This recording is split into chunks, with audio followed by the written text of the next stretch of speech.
Have you ever walked into a room and felt the presence of someone who didn't say a word? Yet everyone, especially the women, seemed to intuitively adjust their posture around him? He isn't the loudest. He isn't necessarily the richest. But there is a weight to him. Most men today feel light. They feel like they are being blown around by the opinions of others, by their own moods, and by a world that tells them that being a man is either a mistake or a performance.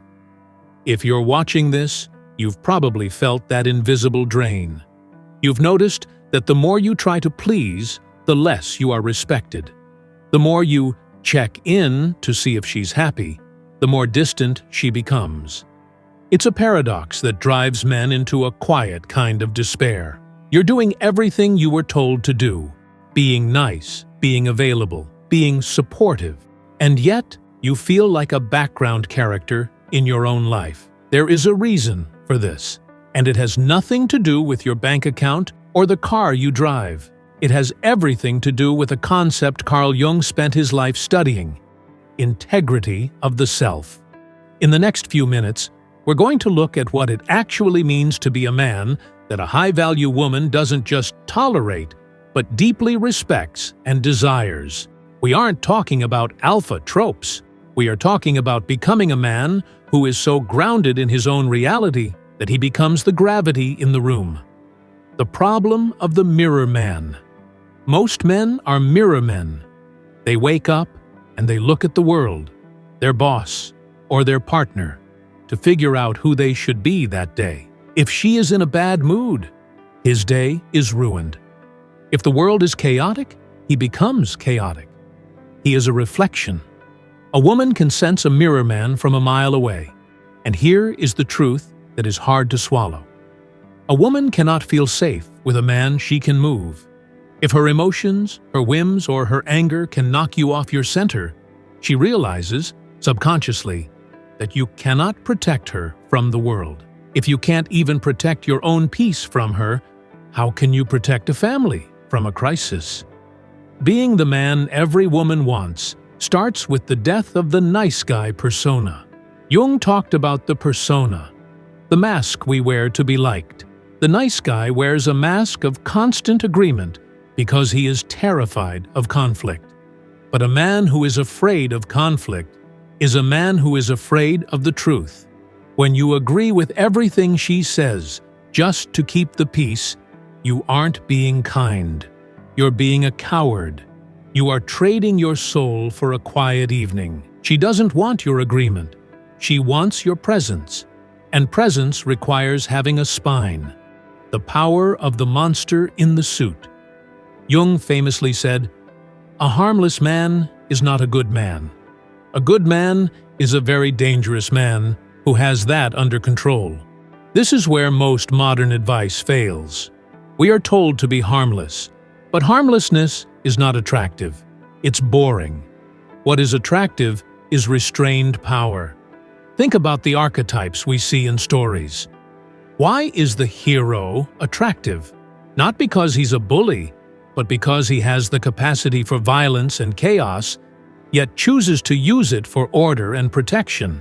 Every woman wants to know that her man has a shadow, the part of him that is competitive, aggressive, and fierce, but that he has integrated it.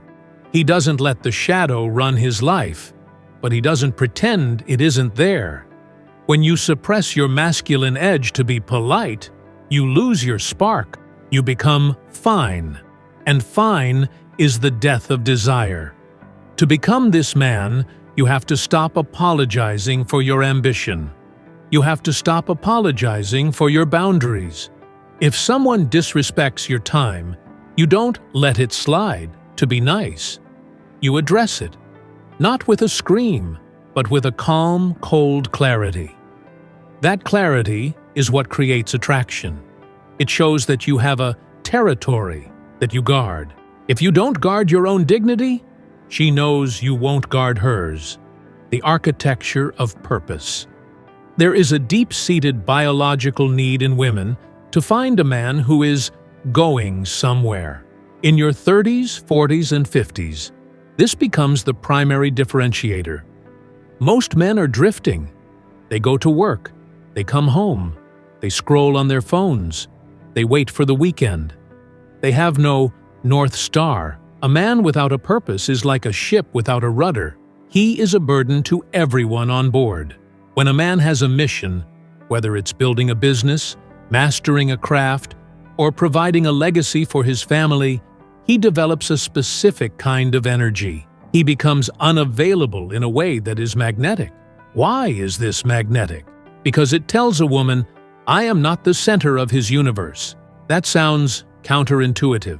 We are taught that women want to be the center of everything. But in reality, if a woman is the center of your universe, she feels a crushing weight of responsibility. She becomes your mother or your manager. She has to provide the emotional fuel for your life. But when you have a mission that is bigger than your relationship, she gets to be your partner. She gets to step into your world, rather than being the one who has to create it for you. A man who is obsessed with his growth is a man who is constantly evolving. And a man who evolves is a man she never feels she has fully figured out. You remain a mystery because you are always becoming something more. The silence of the sovereign. One of the greatest tools a man has is his silence. We live in an age of over-explanation. Men feel the need to justify why they stayed late at work, why they want to go to the gym, or why they made a certain decision. Every time you over-explain yourself, you are asking for permission. You are signaling that you are not the authority in your own life. The man who is truly desired is a sovereign. He makes a decision, and he stands by it. If he is questioned, he explains his reasoning once, calmly. He doesn't get into an emotional back and forth. He doesn't beg for understanding. This is the silence of the strong we discussed in previous sessions. When you stop reacting to every emotional bait, people start to wonder what you're thinking. They start to value your words more because you use them less. If a woman tries to provoke an emotional reaction out of you, not because she's crazy, but because she is testing the strength of your foundation, and you respond with a calm, steady gaze rather than a defensive argument, something shifts in her. She realizes she can't break you, and in that moment, her respect for you triples. She has found a mountain. Most men are just sand. The death of the provider myth. Don't misunderstand. Being a provider is essential, but being a provider is the floor, not the ceiling. A man can provide a house, a car, and a vacation, and still be completely undesirable. Why? Because you can provide material things while being emotionally hollow. True provision is emotional security. It's the ability to hold space. When the world is falling apart, can you look your family in the eye and say, "I've got this," and actually mean it? This requires what Jung called individuation. It means you have done the work to know who you are. You aren't playing a role. You aren't trying to be the man your father wanted you to be, or the man the media tells you to be. You are a man who has faced his own fears and come out the other side. When you are comfortable in your own skin, you don't need constant validation. You don't need her to tell you you're great every 5 minutes to feel okay. And that lack of neediness is the ultimate aphrodisiac. Neediness is the smell of death in a relationship. Self-sufficiency is the breath of life, reclaiming the lead. Finally, we have to talk about leadership. In a world that screams about equality, we have confused equality of value with equality of role. Most women, no matter how successful or independent they are exhausted by the decision fatigue of the modern world. They are tired of being the ones who have to plan, organize, and drive the direction of the family. When a man steps up and takes the lead, not as a tyrant, but as a captain, it allows a woman to exhale. Taking the lead means making the plan. It means handling the difficult conversation. It means being the first one to admit when a mistake was made and the first one to fix it. It means being the emotional anchor. If you want to be the man every woman wants, stop asking, "What do you want to do?" and start saying, "Here is what we are doing."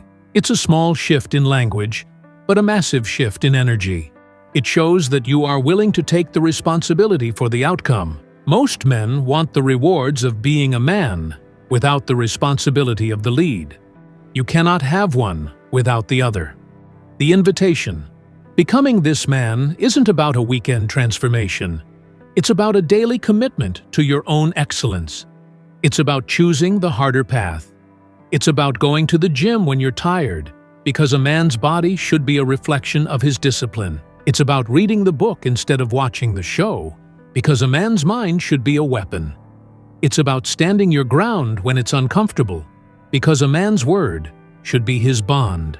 The world doesn't need more nice guys. The world is full of them, and they are miserable. The world needs men who are whole, men who are integrated, men who have faced their shadow and chosen to walk in the light.